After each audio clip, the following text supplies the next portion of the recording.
Batir las alas en cualquier parte del mundo provoca de este otro lado un fuerte sacudón en las tardes de la ciudad. Efecto mariposa.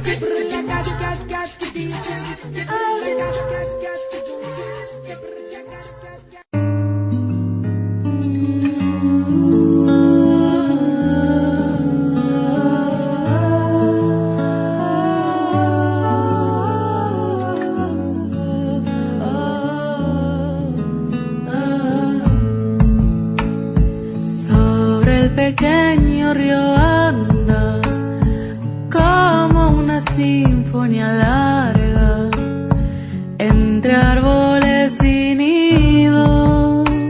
Llega la soberana música de entre los cerros, trae las canciones perdidas, compañera de senderos.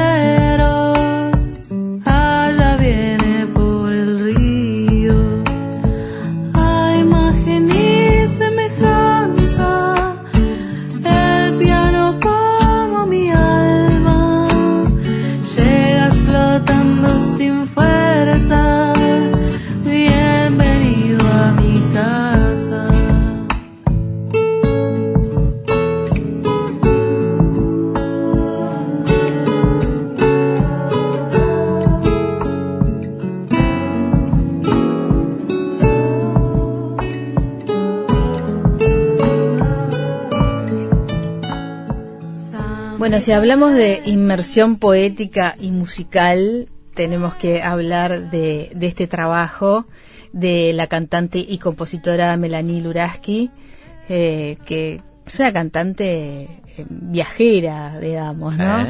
Una cantante ambulante, una artista ambulante. Con un perfil investigativo importante también, ¿no? Exactamente. Bueno, este álbum, Je suis Nanette, fue creado entre febrero y marzo de 2024 en una residencia de creación e investigación realizada con el apoyo de Iber Músicas en la Casa Museo Atahualpa Yupanqui, allí en Cerro Colorado, en Córdoba.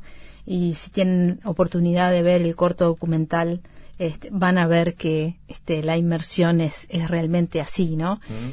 Hay un momento en el que está en la cocina, otro momento está en esas escaleras de piedra, siempre componiendo, escribiendo, y uno piensa que eso se va palpando y se va como tomando en olores, en sabores, en la visual, y todo eso pasa quizás a la música, ¿no? Veremos cómo es ese proceso. La cuestión es que, bueno, un día, una canción por día, 8 días, y quedó Je suis Nanette pronto, como para revalorizar y resignificar la vida y la obra de esta música que estaba un poco, como decíamos al principio, soterrada, ¿no? Exactamente. Estábamos escuchando el Romance del piano que navega, y ahí se escucha la samba y el bombo, una de las formas que tiene este disco. Vamos a recibir a Melanie Luraski, cantante, compositora, productora, poeta y oriunda de Maldonado, Uruguay, con la que hablamos de este proyecto cuando se había confirmado que iba a suceder, pero no había sucedido todavía. ¿Cómo estás, Melanie? Hola, ¿cómo están? Muchas gracias por recibirme. Un placer hablar con ustedes nuevamente. ¿Dónde te encontramos ahora? Ahora en este momento estoy en Barcelona. Me parecía así. Sí, estoy en Barcelona, la Barceloneta, muy cerquita, casi que mirando el mar, el puerto, así que estoy hablando con ustedes. Sufriendo, de este en paisaje. definitiva. ¿Por qué estás ahí? ¿Paseo o...? Sufriendo. Mira, la verdad es que un poco lo decían, y es cierto que soy un poco nómade, pero naturalmente la vida me tiene así. O sea, la verdad es que acá en Barcelona ahora estoy armando un trío con músicos uruguayos y bueno, estoy grabando unas cosas acá, me han salido proyectos, entonces la verdad que mi estadía en París se está armando un poco como en conexión con España, ¿no? Como que estoy haciendo cosas también acá, entonces bueno, hice varios conciertos, ahora este último tiempo canté en Málaga, en Sevilla, ahora en Mallorca, en Barcelona, y bueno, y ahora hice el fin de la gira que hice por España y ahora me estoy quedando un mes acá para grabar unas cosas y bueno, ya voy a retornar a Francia por los estudios y seguir un poco por allá. Bien. Cuando hablamos de Nenette, Antonieta Paul Pepin Fitzpatrick, ¿qué sabías vos de ella cuando vinieron a proponerte este proyecto? Bueno, yo algo había escuchado sobre esta historia, ya sabía que había una persona que era una mujer y que tenía que ver con esto, que desde las composiciones de Atahualpa Yupanqui, la historia la había escuchado y la verdad que me había sorprendido muchísimo y me había quedado picando, ¿no? Pero no era algo en el que había profundizado. Y bueno, después Residencia me hizo claramente profundizar sobre esto. ¿Cómo te llega esa propuesta de residencia? Yo estaba en París y entonces un día me escribe Marcos Expósito, que es un músico uruguayo que vive acá, y me dice, mira que te van a escribir 2 profesores de la Universidad de Buenos Aires que quieren hacer un proyecto y me pareció que este proyecto era ideal para vos, ¿viste? Y entonces me llaman a Gus y Dani y me proponen hacer esta... Primero en realidad me proponen la idea y me dicen, mira, nosotros dependemos de presentar un fondo, algo para un proyecto para Ibar Música, porque si no, no lo podemos hacer. Entonces, ellos me lo plantearon y yo les dije, bueno, como en realidad hay posibilidades de hacer, había como posibilidad de que ellos presentaran como institución y yo como artista residente, les planteé que yo también generara un proyecto. Entonces hice un proyecto el año pasado estando desde allá, un poco con la idea de hacer un álbum. Ellos en realidad no me dijeron que hiciera un álbum, sino que me dijeron que la idea era que yo fuera, hiciera una residencia creativa, pero no había algo específicamente que me dijeran que tenía que hacer, sino que era un poco, lo dejaban a mi criterio. Y a mí se me ocurrió hacer un álbum, haciendo como una especie como de imaginario creativo de lo que podría haber llegado a haber escrito Nenette, ¿no? Que es algo igual un poco ficticio, pero no, porque tiene una investigación muy grande detrás, ¿no? Hay muchas entrevistas que hice, leí un montón de libros y además estuve viviendo durante esas 3 semanas con el hijo de Nenette. Sí, fuiste recibida por él, ¿no? Y de Atahualpa. Claro, fui recibida por él, me quedé en su casa. El museo está a unas cuadras de su casa, entonces yo, llegué el primer día y me recibió el Colla. Nos quedamos con su compañera y también con su sobrina. Entonces, claro, era empaparme durante esas 3 semanas con ellos. O sea, fue realmente un trabajo muy muy muy intenso, muy fuerte de estar ahí, ¿no?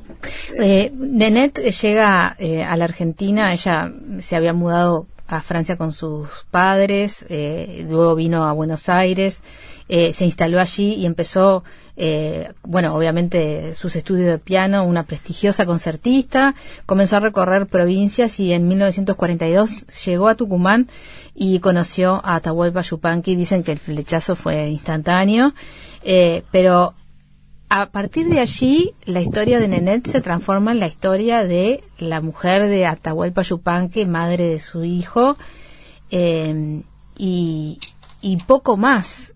Y resulta que atrás de esa historia había una historia de composición de piezas musicales que ella firmaba con el nombre de Barón y que la deja en una situación secundaria, de creativa, digamos, con respecto a su marido, ¿no? Sí, totalmente. Y bueno, y eso en realidad siempre sigue siendo como una pregunta, porque por un lado está clarísimo que tiene que ver con el machismo de la época, ¿no? Y también era como una mujer francesa, porque no nos olvidemos que Atahualpa Yupanqui después termina siendo como alguien que desarrolla el folclore de una manera muy importante. O sea, hoy en día Atahualpa Yupanqui es alguien que es, un referente de la música folclórica de toda la región. Entonces, como una mujer francesa, además, iba a ser parte de algo que es súper, ¿no? Como súper del lugar. Entonces, me parece que se juegan como varias cosas ahí, ¿no? De este firmar como hombre y a la vez que es muy fuerte, y al mismo tiempo también un poco hay algo de lo político también de esa época. Bueno, hay como varias líneas ahí que no se terminan de deducir, pero lo que sí está claro es que ella dice que ella quiere abandonar su carrera para apoyar la carrera de Yupanqui, y eso está ¿Está como que documentado? ella incluso lo dice. Está documentado, sí, como que ella lo dice en un momento. quiere apoyar su carrera. Y vos, yo pensaba cuando preparaba los materiales, y lo que me venía a la mente es qué difícil es ponerse en el lugar de alguien de otra época, tratar de entender las motivaciones, sobre todo cuando ese alguien es alguien extraordinario, ¿no? Que realmente podía trascender a partir de su arte, ¿no?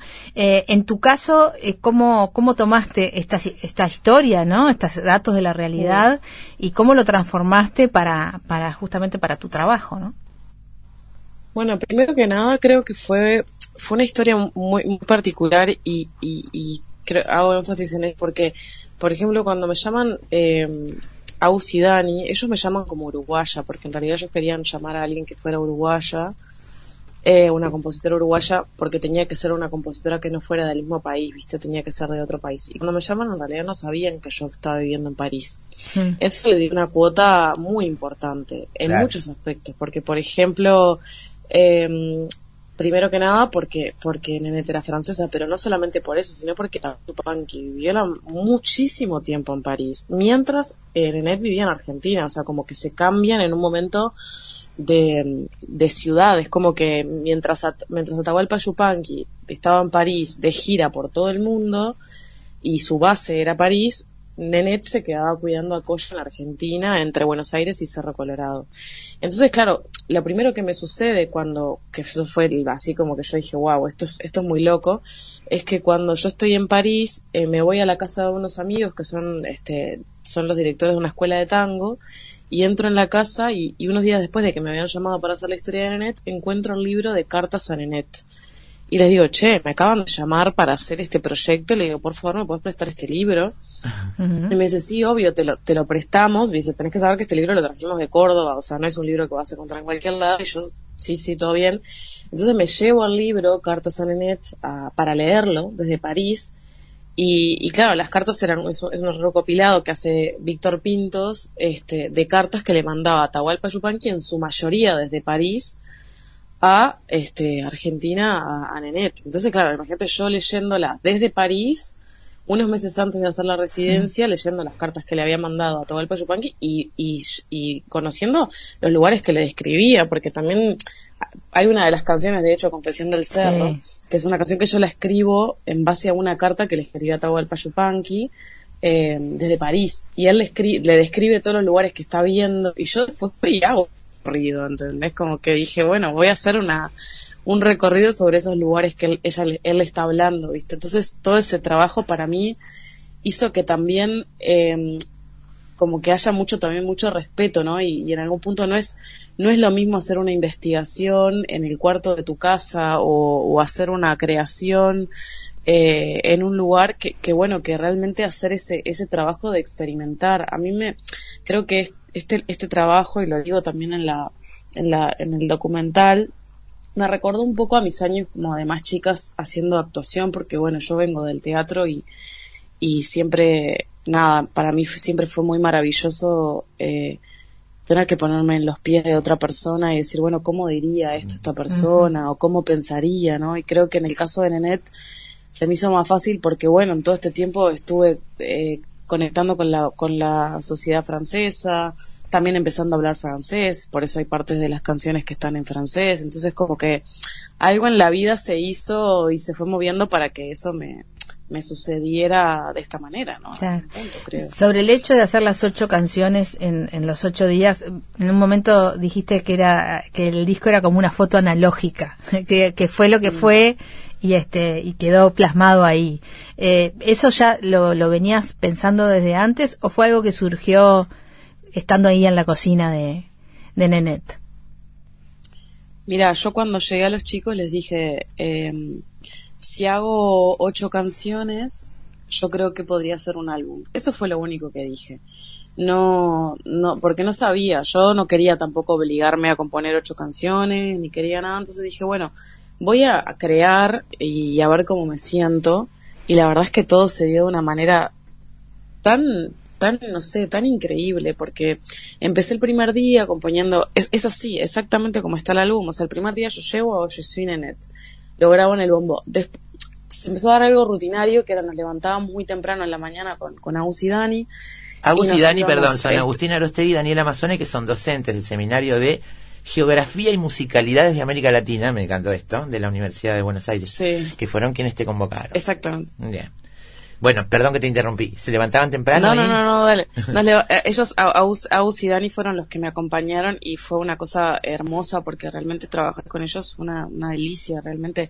Ellos me acompañaron en todo momento y bueno, y habíamos armado un poco esa rutina de levantarnos súper temprano. De hecho, nosotros, como te decía, nosotros nos quedamos durmiendo en la casa de Coya, pero íbamos caminando todos los días al museo que quedaba a unas cuadras. Incluso podíamos ir en auto, pero dijimos, no, vayamos todos los días caminando, como recorriendo toda una parte de Cerro Colorado que, o sea, nos encontrábamos víboras de noche, o sea, era tipo naturaleza viva. Entonces, bueno, arrancábamos todos los días de mañana, nos íbamos al museo, yo tenía instalado en la cocina de Nene tenía instalado mi home studio, y ahí me iba yo, a veces me iba a caminar por el cerro, qué sé yo, y componía una canción, después me iba, la grababa, y ahí se las mostraba a los chicos, ¿viste? Al mediodía les los llamaba y les decía, bueno, ya tengo algo armado, no sé qué. Y entonces venían y me daban su devolución. ¿Cómo componías en esas caminatas? ¿Cómo es esa? ¿Tomas notas? ¿Tarareás y vas registrando? ¿Cómo es? ¿Grabas algo? Bueno, fue distinto, ¿viste? Porque, por ejemplo, la primera yo el bombo a ir a recorrer. Y me fui con el bombo y el cuaderno y empecé a escribir en ello y el mito, o sea, el misterio, era como una especie de presentación sobre Nenet, ¿no? Después la otra, la milonga del poeta viviente, pensé un poco en la relación y el vínculo de ellos. Yo estaba enfrente, o sea, la cocina queda al lado donde están las cenizas de Atahualpa. Entonces por eso, y están abajo de un roble, bajo este roble viejo, ya no es novedad imaginar que pronto llegarás, como que empecé a imaginarme cómo sería Nenet estando ahí, un poco en la nostalgia de extrañar a Atahualpa, no sé.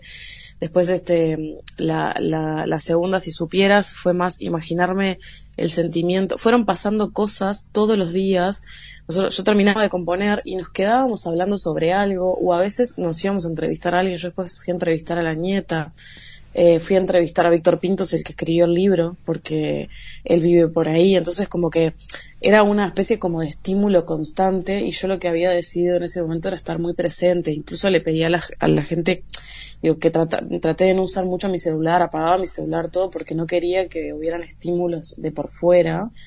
Entonces durante esos días la verdad es que lo que hacía era estimularme de lo que estaba pasando. Inclusive hubo uno de los días antes de componer Confesión del Cerro que ya cuando estaba cerrado el museo me dicen, vamos a abrir las valijas de Nenet, que es algo que no lo abren en general para la gente, o sea, están ahí guardadas. Entonces abrimos las valijas y vi las ropas de Nenet, me probé los lentes. En ese momento pensé, bueno, cuando me puse los lentes de Nenet, dije, quiero hablar sobre esto de mirar a través de los ojos del otro, y ahí es cuando escribo Confesión del Cerro, que justamente es una canción que habla de Atahualpa Yupanqui contándole a Nenet sobre la primera vez que veía París con sus ojos. Entonces me imaginaba a Atahualpa escribiéndole desde París y Nenet escribiéndole desde el Cerro Colorado. Entonces, bueno, como que yo me iba haciendo muchas películas, básicamente, y todo me lo permitía, ¿no? Todas esas investigaciones, es claro cómo pueden influir en los textos. ¿Qué pasa con lo sonoro en esa investigación? ¿De dónde aparece? ¿Aparece de la investigación de las músicas que compusieron juntos y de los sonidos del lugar o de las imágenes del lugar? ¿Cómo te aparece lo sonoro en esas recorridas y en esa investigación?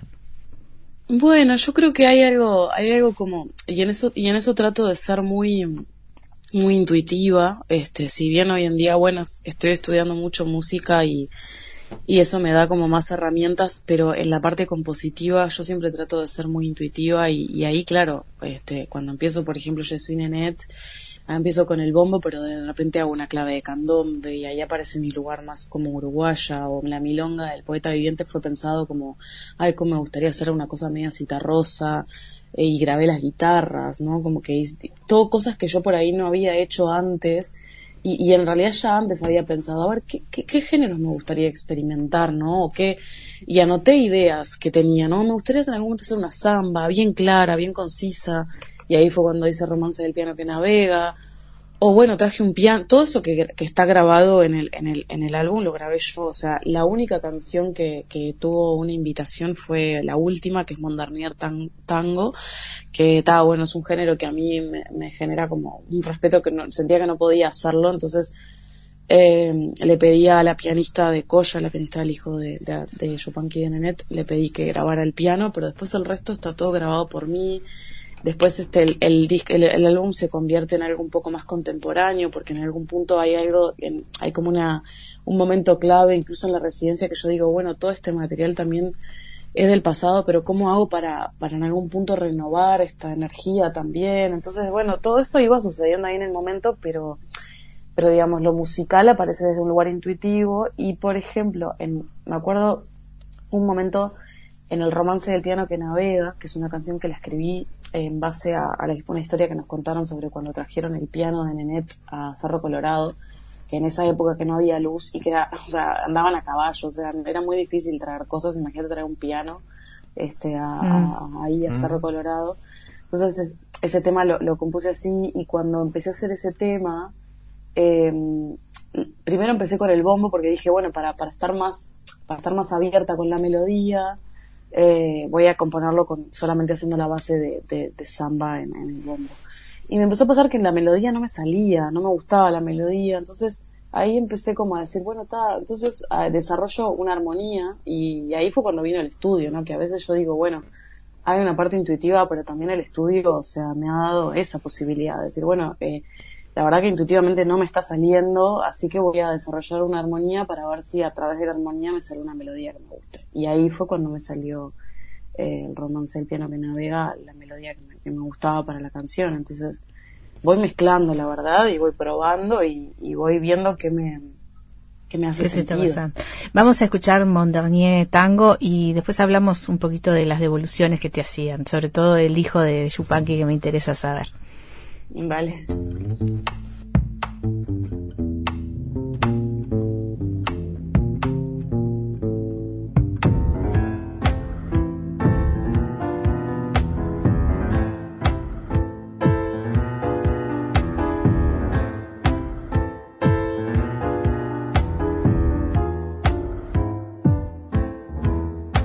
No creas que este será mi último tango, sino el comienzo de una travesía.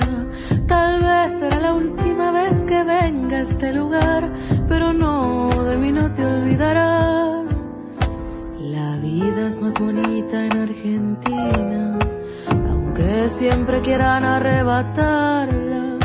Siempre buscando y rebuscando algún lugar, un día nos dejarán en paz.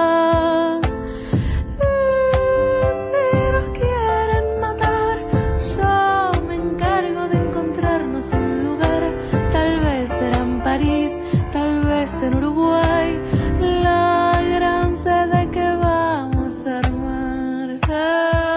On peut dire merci, puisque je suis amoureux de ton terre, de ton amour et de ton chant.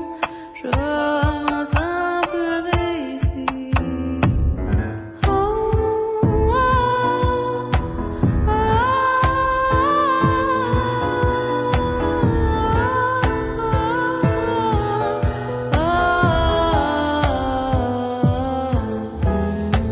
Nosotras dos tenemos un secreto que nadie más lo puede saber.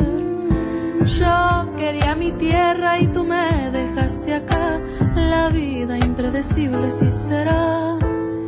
Si un día yo tengo otra vida, me gustaría en los cerros con el mar, al borde de algún río, cantarle mis canciones y llevarlas a pasear. Y aunque digan, nunca nadie lo va a saber, si Pablo o Nenette, del cerro o del mar, no importa lo que digan ya. Mondarnier Tango, que cierra este disco, no debe ser casualidad que sea la última canción compuesta.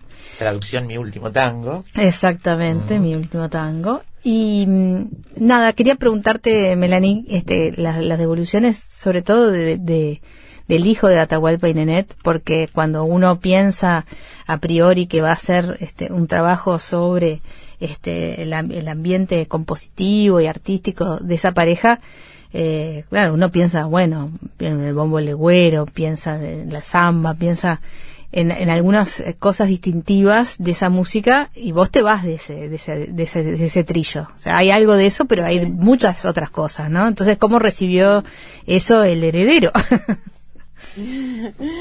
Bueno, fue muy gracioso porque, claro, hubo un momento en el que él estaba en la vuelta y él quería escuchar, ¿viste? Y estaba ahí y yo como que me daba mucha vergüenza porque al tiempo era ya gustaron, no sé, bueno, ¿viste?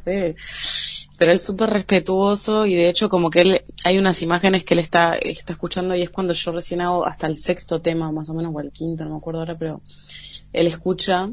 Y bueno, la primera devolución que él me hace es que le recuerda un álbum, al primer álbum de Luis Eduardo Aute, me recuerda a uno de los primeros discos de él, como una experimentación así. Y él se queda como muy, muy callado, o sea, como que me dice que le gusta, me dice esto me gusta, pero como que no dice mucho al principio, ¿no? O sea, me da a entender que le gusta, y además escucha, ¿viste? Cierra los ojos, como que lo veo muy concentrado y muy pensativo. Y entonces fue muy loco porque o sea, seguimos pasando la residencia, después los volví a escuchar de nuevo los temas y tal, y en el último día, ya casi nos estábamos, o sea, ya teníamos todas las cosas en el auto para irnos, que de hecho es la imagen que se ve en el documental, que él está ahí, enfrente al río, y entonces le preguntamos, le dijimos, bueno, nos queríamos saber qué sentiste, o qué te pareció, qué te parecieron los temas, qué te pareció la residencia. Y entonces él dijo dos cosas que me parecieron súper interesantes. Primero, hablando sobre Nenét, dijo eso de que él sentía que Nenét lo que había dejado para todos era esa cosa de dejar lo mejor de sí en una tierra que no era la de ella, ¿no? Y eso a mí me resonó muchísimo porque, bueno, también soy una persona que voy, eso, justamente viajando mucho y haciendo cosas en otros lugares, ¿no? Eso fue lo primero que dijo. Y bueno, y después en un momento así de la nada dice, a mí me costó un tiempo, palabras de él, no exactamente, pero dice eso, ¿no? A mí me costó un tiempo entender las canciones de Melanie. Para mí al principio como que lo más rápido claramente era la samba, la milonga y hasta el tango, como que hasta ahí podía entenderlo, pero después como que dice algo como que no lo lograba entender, y hasta que en un momento me di cuenta que para entender la música de Melanie hay que entender que ella viene del mar, ¿no? Y dice, y eso tiene una casualidad, y él dice que no es casualidad que justamente Nenét nació en el mar, porque nació en San Pierre de Miquelón, y a la vez dice, bueno, esto antiguamente en Cerro Colorado era mar, o sea, ahora estamos en un lugar donde antiguamente, hace mil millones de años, era mar. Entonces dice como Melanie, sin darse cuenta o no sé qué, es como que viajó a un momento en el que esta tierra era mar. Y ahí fue cuando comprendí desde qué lugar compone las músicas Melanie. Y la verdad que eso me emocionó mucho cuando lo dijo, porque yo tampoco lo había pensado, y al mismo tiempo es verdad, o sea, para mí el mar es un canal muy importante en la música. Yo empecé componiendo canciones en el mar, o sea, cuando era niña vivía muy cerca del mar, y donde yo componía canciones era frente al mar. O sea, acá agarraba la guitarra y me iba a componer, o componía con las palmas, con las manos.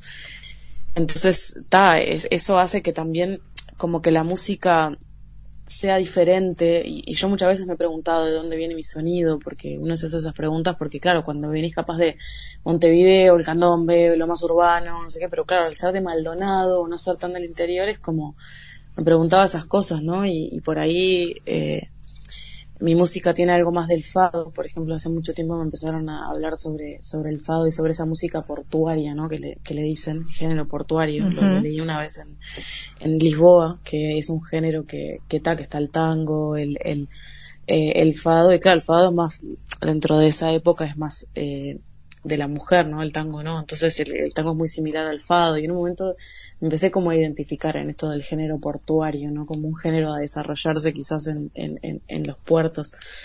Entonces, bueno, nada, eso, como que esa devolución me fascinó, porque también me hizo como también conocerme un poco más y decir, wow, que cómo se entrevé eso, a pesar de no se da cuenta, porque realmente yo lo hago con una naturalidad, a mí es lo que me nace, o sea, no lo hago pensando en, pero cuando lo dijo fue como, oh, wow. se ve que se puede ver, no sé, y está buenísimo porque otra persona quizás que pasa, ¿no? Como más tradicional o como con otra cosa mucho más cerrada, dice, no, esto no es folclore, o no, sí, esto sí. no es, esto es ridículo. Se nota que lo masticó, ¿no? Muy bien, ¿no? Durante todos esos días. Sí. Y encontró, bueno, esa significación, ¿no? De todo, que es su historia, ¿no? Porque en definitiva es la historia de él. Por supuesto. También, ¿no? Bueno, Melanie, y aparte de esta residencia y de este disco, estás grabando el tuyo, ¿no? Este es tuyo sí, también, bueno, pero la verdad es que estoy en varios proyectos que están a por salirse. Uno es un álbum que en realidad estaba grabando desde antes. Exacto, sí. Y ahora arranco también en Francia voy a empezar una producción sobre un proyecto que se llama Analogía y Exilio, y que vamos a usar muchas canciones sobre Nenet, que es sobre la época de la dictadura y de los exiliados en Francia. Entonces ahora arranco ese proyecto también.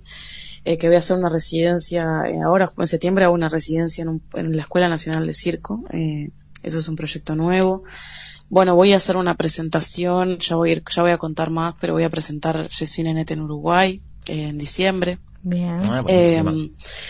Y bueno, y eso, hay varios proyectos que están a salir, pero bueno, la verdad es que todo esto también me hizo como detenerme un poco, porque empezaron a aparecer cosas también muy interesantes, y bueno, y estoy un poco en stand-by con mi cuarto álbum que estaba ahí para salir, pero bueno, también dejando que la vida ahí me vaya también llevando por sus caminos, ¿no? Como que está haciéndose, pero claro. Bueno, hay cosas también que me están gustando mucho y bueno, haciendo eso. Claro, no, y además esto tiene que tener una presentación acorde, ¿no? Al trabajo y a esa triangulación, Francia, Argentina, Uruguay, ¿no? Sí. Necesita... La va a tener. Bueno. Ya les voy a contar porque todavía no puedo, pero va a ser. Y además yo lo que planteé en esto de las presentaciones, que es como me lo imaginé, presentar el álbum, presentar también el documental, pero además que es un conversatorio, porque a mí me da la sensación de que esto es como para hablar y debatir, y que es muy enriquecedor poder hablar y que puedan surgir otras cosas, ¿no? Porque al final de cuentas es una historia de todos, ¿no? Como es una historia de una mujer con un seudónimo, silenciada. ¿Qué pasa con eso? ¿Qué pasa en la historia de la vida, ¿no? La historia está eso como que ha pasado ya varias veces, no es la primera vez que pasa. Uh-huh. Entonces, bueno, traerlo como desde un lugar del pensamiento y hablar sobre ello me parece que es súper importante, ¿viste? Es como usar el proyecto para poder hablar sobre esto. Melanie, muchísimas gracias por haber estado hoy en Efecto Mariposa, y bueno, estaremos atentos a los próximos pasos. Vale, muchas gracias a ustedes por invitarme, y bueno, hasta pronto. Hasta pronto. Gracias a todos. Amigos, Melanie Luraski y Je suis Nenet.